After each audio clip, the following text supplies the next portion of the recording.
This guy is not doing things. Traoré is doing them. Traoré wakes up, dreams them up. Following morning, he makes a pronouncement. It is Botswana's president, Duma Boko, said Ibrahim Traoré has changed Africa, not will, but already has. What does he see in Traoré that others are afraid to admit? Let's find out.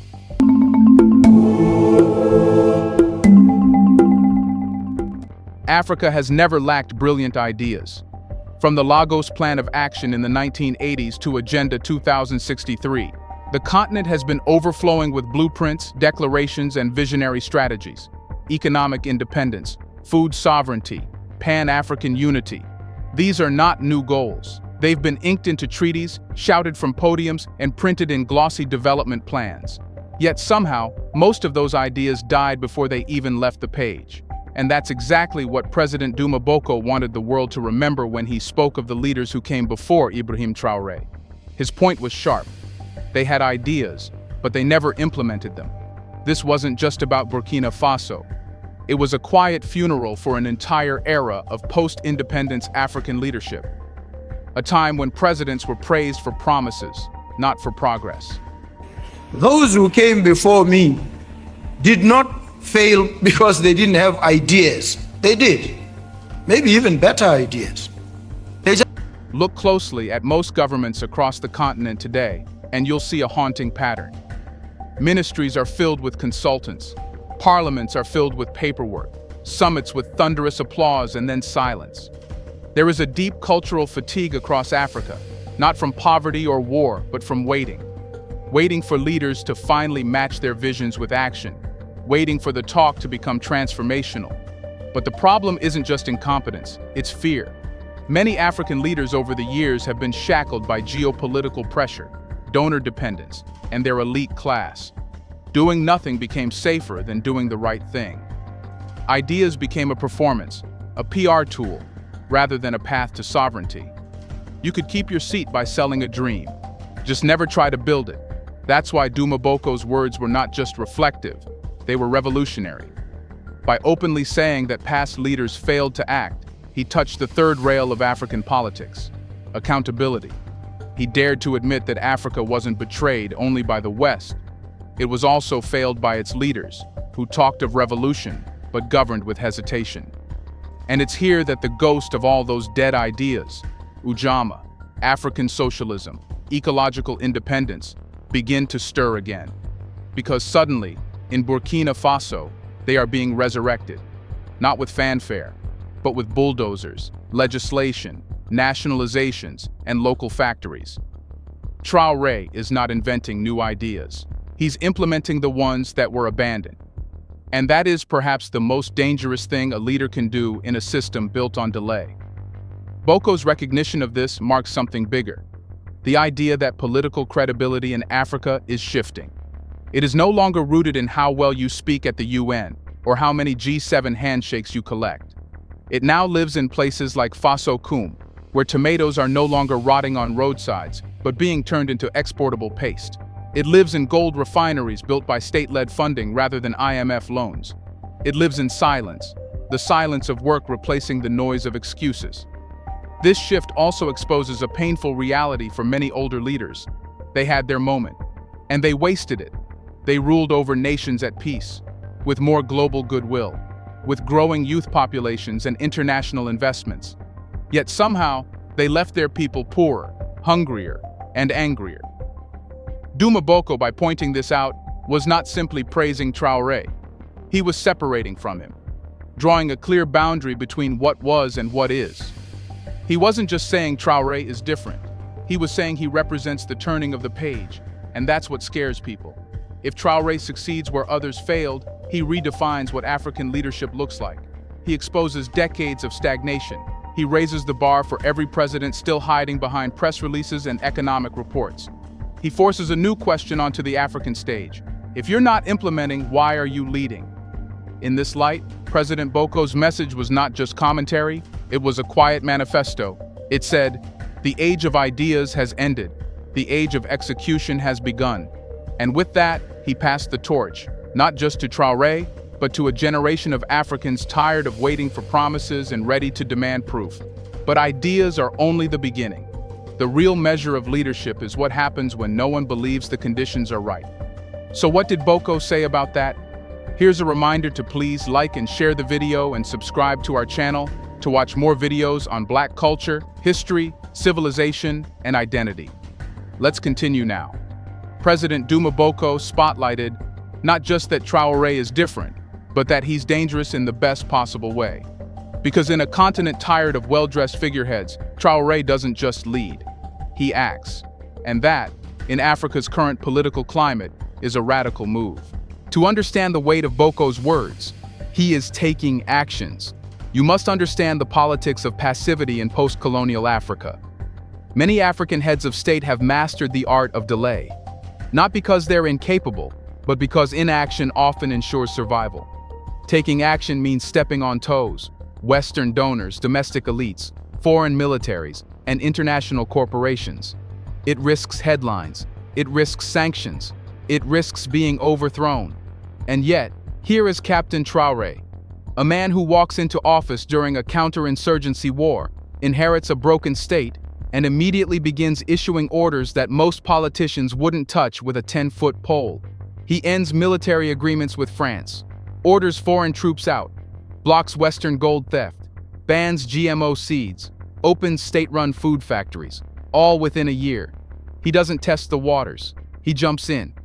And I see people making uncanny comparisons with Paul Kagame, my good friend Ibrahim Traoré.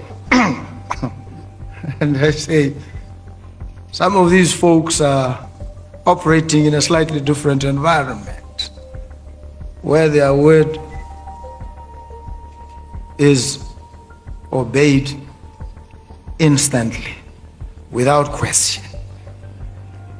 It's a different environment.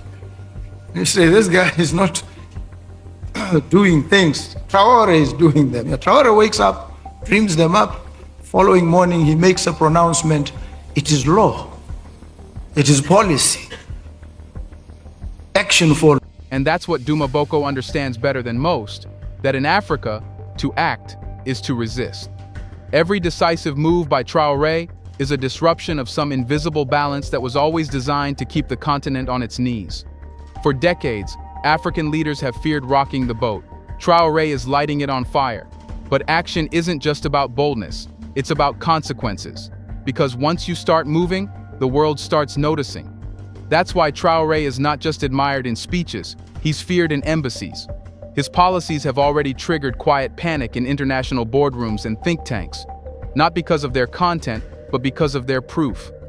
When Traoré nationalized mines, the sky didn't fall. When he kicked out French troops, the insurgents didn't take over the capital. When he replaced USAID rice with local produce, the people didn't starve. Every action he takes proves that Africa can survive, even thrive, without its old dependencies. That's not just leadership. That's heresy in a system built on aid, loans, and permission. And this is precisely why President Boko's remarks hit differently. He wasn't just praising Traoré for doing things, he was marking a shift in the psychology of African governance. Action is no longer seen as naive. It's beginning to be seen as necessary. Leaders are now faced with a terrible new question. If Traoré can act boldly in Burkina Faso, what's stopping you in your country? This creates a quiet unease among the old guard. Suddenly, everything they once said was impossible. Standing up to France, rejecting IMF deals, building local industries, is being done in real time by a man half their age under worse conditions. But Traoré's actions are not chaotic. They're strategic. Each one is carefully timed, focused on reclaiming something: land, economy, dignity. There are no vanity projects, no billion-dollar malls, no ego-fueled extravagance. His silence on global stages is deliberate. He's not interested in winning Western awards. He's interested in winning African independence. President Boko's praise, then, was not just admiration. It was an alignment. It signals that in some African capitals, the mood is shifting. A quiet realization is spreading that maybe the future doesn't belong to those who wait, but to those who move. And that movement, slow, quiet, and determined, is becoming its form of revolution. But what makes Traoré's movement even more radical is this. He acts even when conditions are bad. Most leaders wait for donor funds. He builds with none. Most leaders delay reforms during conflict.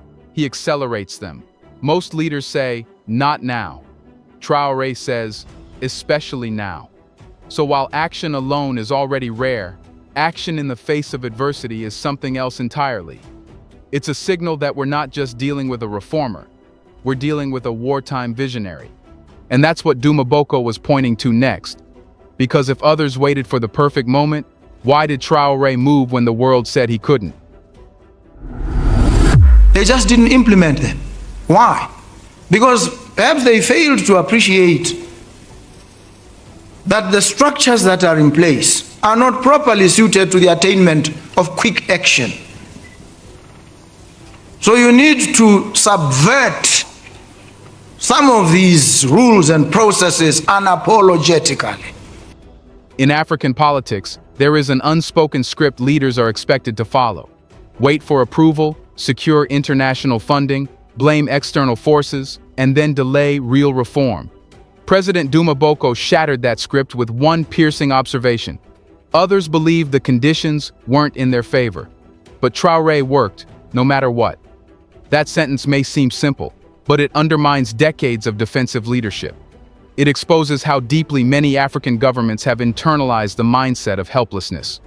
Post-colonial leaders often inherited more than broken economies.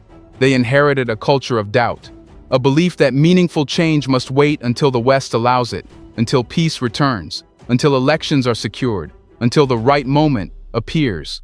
But what if that moment never comes? Captain Ibrahim Traoré didn't wait.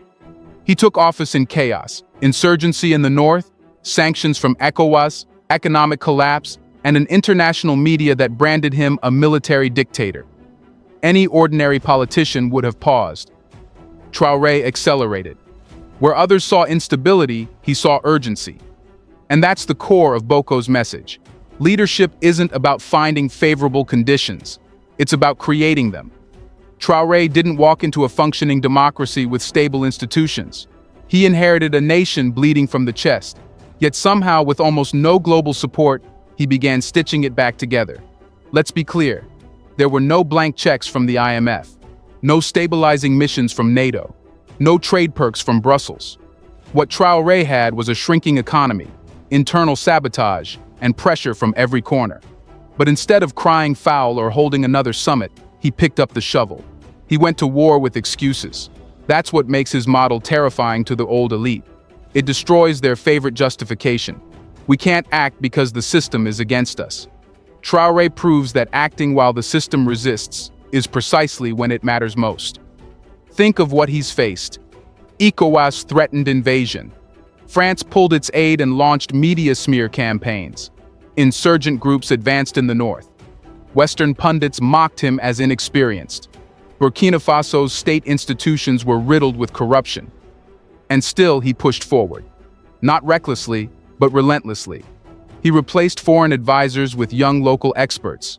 He turned to partners outside the West. He reorganized the military. He forced his administration to work double time to revive local agriculture and industry. And he did all of this not in a vacuum, but under constant fire. Boko's statement then was not just admiration, it was a redefinition of power. It says, true power isn't the luxury of control. It's the ability to move forward when you're surrounded by enemies. And that's exactly what Traoré represents. Not comfort, but courage. This sets a new moral benchmark. Because now, when other African leaders claim they can't act due to economic instability or foreign pressure, the people will ask, then how did Traoré do it?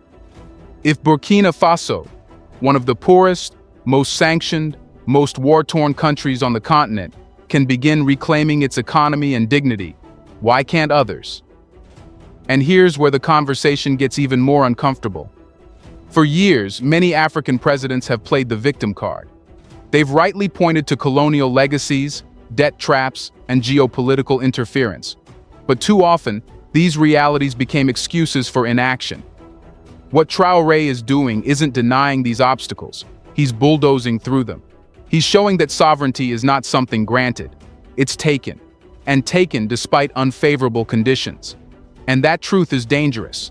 Because if unfavorable conditions are no longer a valid excuse, then half of Africa's leadership is suddenly out of alibis. And people are noticing. Protesters in Senegal are quoting Traoré.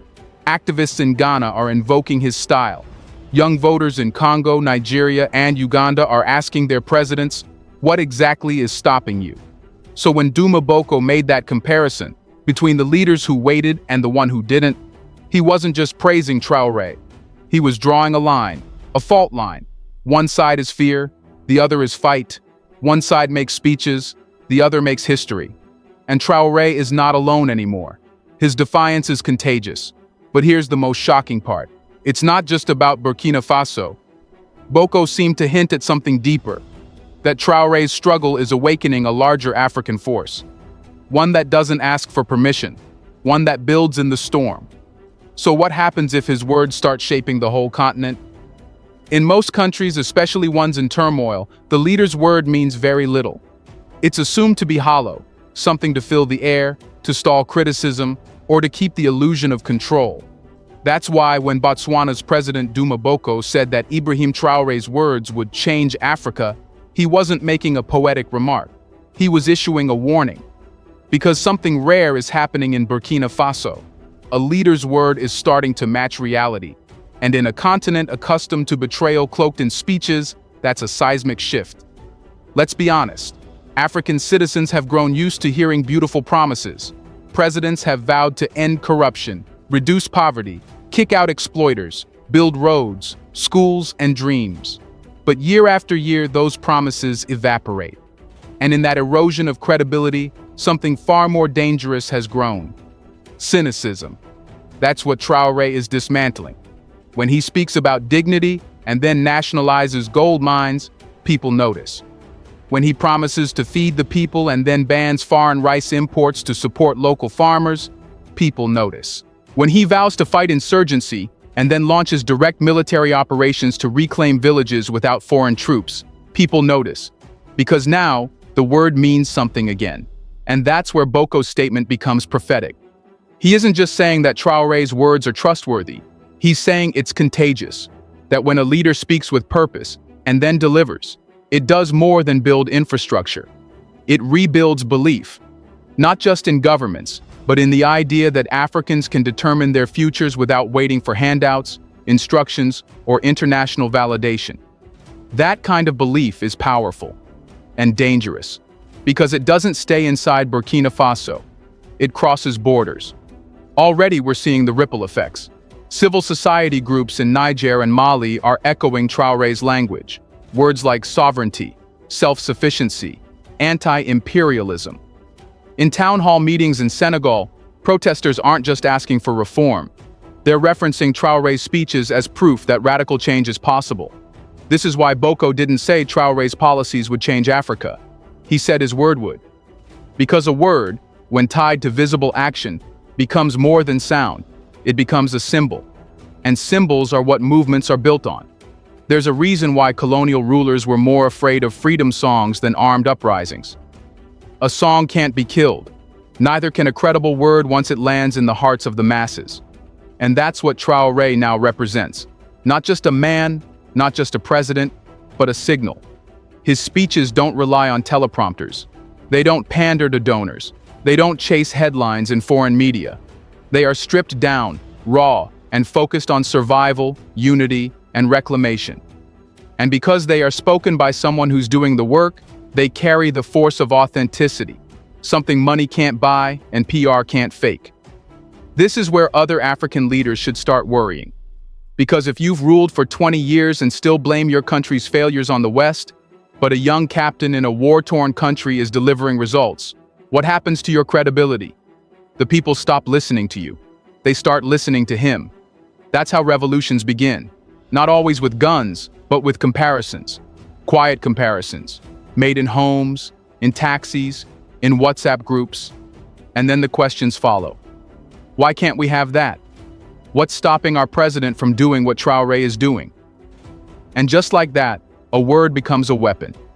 Not one that kills, but one that exposes. That's what President Duma Boko seems to understand. His statement was not just a compliment. It was a subtle endorsement of the next phase of African leadership, one where results are inseparable from rhetoric, and where power is measured not in money, but in meaning. He's saying, watch the man whose word does not float. It lands, it hits, it changes. But here's the most haunting part of all. Traoré's rise has not yet peaked. His words are still spreading. His actions are still compounding. His credibility is still growing. Do you think anyone has ever done what Traoré has? Let us know in the comment section. Can his legacy be erased? Do you want to watch more videos like this one? If so, subscribe to our channel and press the bell icon next to it. We have decided to bring videos on something nobody talks about: the Black culture, civilization, history, and evidence about how glorious Blacks have been. Thanks for watching, and until the next video, stay tuned.